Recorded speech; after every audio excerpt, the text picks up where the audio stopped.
Greetings everybody, and welcome to example 8 in our series on vectors. So what we're given in this problem is that a 5 kilogram chandelier is hanging by 4 chains of equal length. Furthermore, we're told that each of the chains can be thought of as essentially being vertical. What we're asked to find then is the force of tension in the 4 chains. Now, because our chandelier is not moving, it's a static situation, so we know that the sum of the forces on that chandelier have to be 0. So if we add up all of the forces on that chandelier, it should be 0. Well, what are those forces? Well, we have just the force of gravity that's pulling the chandelier down.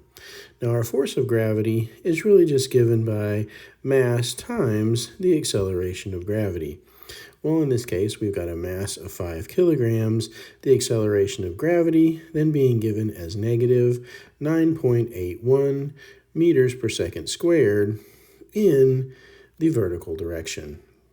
Now, what this gives us is a force of gravity of negative 49.05 newtons in the negative y direction.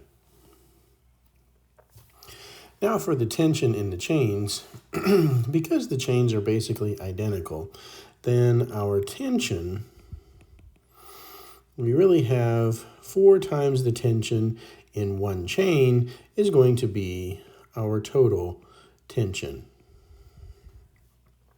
And so what this gives us, because this balances our force of gravity, what we then must have is that 4 times the tension in one chain plus our force of gravity is going to give us 0.